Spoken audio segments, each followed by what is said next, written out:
In early 1980, the rock world was shaken to its core. The legendary Australian band ACDC had just lost its iconic frontman, Bon Scott, and their future was in question. Fans mourned, and critics wondered if the band could ever recover. Yet just weeks later, a new voice burst onto the scene with a force that seemed to defy tragedy. That voice belonged to Brian Johnson, a relatively unknown singer from England. With a grit-filled wail, he didn't just step into the shoes of a legend, he charged forward, helping to create Back in Black, an album that would become the second best-selling album of all time. His life, a story of perseverance, passion, and an unexpected second act, is a testament to the raw power of rock and roll. And to truly understand this remarkable comeback story, you have to go back to the beginning, before the stadium anthems and worldwide fame. The early years, before the bells.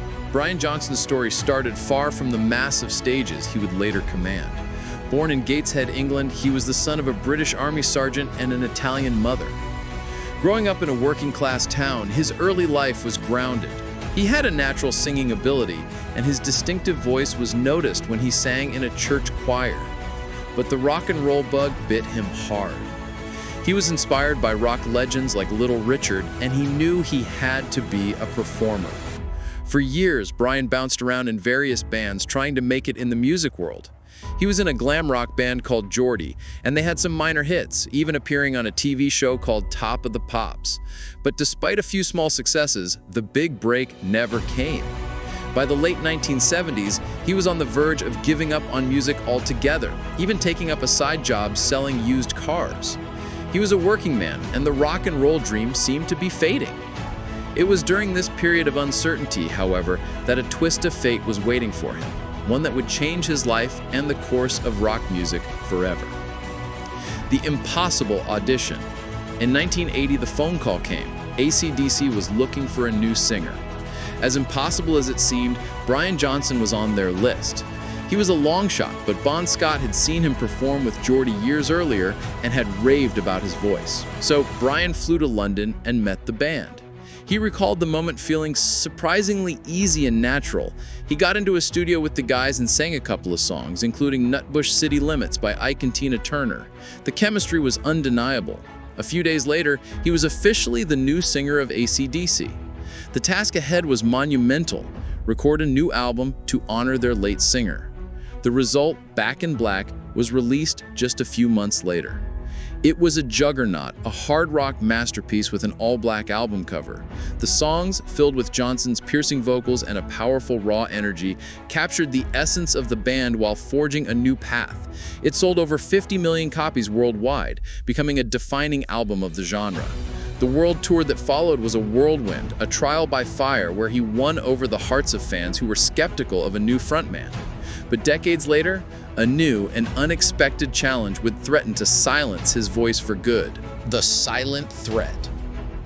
In 2016, as ACDC was on a massive world tour, Brian Johnson faced a devastating diagnosis. He was at risk of total hearing loss. Years of performing in loud environments had taken a toll, and doctors told him he couldn't continue to perform in large stadiums. It was a heartbreaking moment, a professional death sentence for a man whose identity was tied to his powerful voice. He was forced to step away from the tour, replaced by Guns N' Roses singer Axl Rose. For fans, it felt like the end of an era. Brian was vocal about his devastation, calling it the darkest day of his professional life. He spent the next few years out of the public eye, dedicating himself to finding a solution. He worked with experts and developed new, experimental in-ear technology that allowed him to protect his hearing while still being able to perform on stage. It was a long shot, but his determination paid off. This perseverance would pave the way for a triumphant and unbelievable return to the band that had defined his life. The triumphant return. In 2020, after years of silence and speculation, the rumors began to swirl. ACDC was back in the studio. Brian Johnson, along with the surviving members of the band, had reunited to record a new album called Power Up. His return was celebrated by fans and the music world alike. The album was a massive success, proving that the magic of AC/DC sound, powered by Johnson's iconic voice, was still very much alive. The return wasn't just about music, it was a personal victory. Brian had beaten the odds. He had refused to let his health dictate the end of his career and had worked relentlessly to find a way back. This comeback would lead to a monumental moment in their career, one that had been building for decades. The Rock and Roll Hall of Fame and beyond.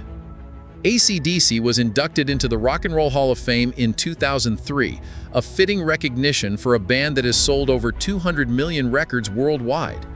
Brian Johnson's role in the band's history is undeniable, having fronted them for most of their most successful years. His contributions to some of the biggest anthems in rock music are a testament to his talent and staying power. In 2022, Brian released his memoir, The Lives of Brian, a book that chronicles his journey from a choir boy to a rock icon. It offers a rare, intimate look into his life, detailing the highs and lows of his career with humor and candor. It's an insightful look at a man who, despite his immense fame, has never lost touch with his working-class roots. And in 2025, his legacy continues to grow. The road in 2025. In 2025, Brian Johnson is more active than ever. AC/DC has embarked on their highly anticipated Power Up Tour, with dates scheduled across North America, Europe, and Australia. The tour is a monumental event, bringing the band's electrifying live show to stadiums for the first time in nearly a decade. For Johnson, it's a celebration of his career and his victory over hearing loss, a testament to his resilience. He has also continued his work outside the band, with a couple of television shows and other projects. His personal life is settled, living in Sarasota, Florida, with his wife Brenda. The man who once sold used cars is now a living legend, a rock and roll hero whose story proves that talent, determination, and a bit of luck can create a legacy that truly shakes the foundation.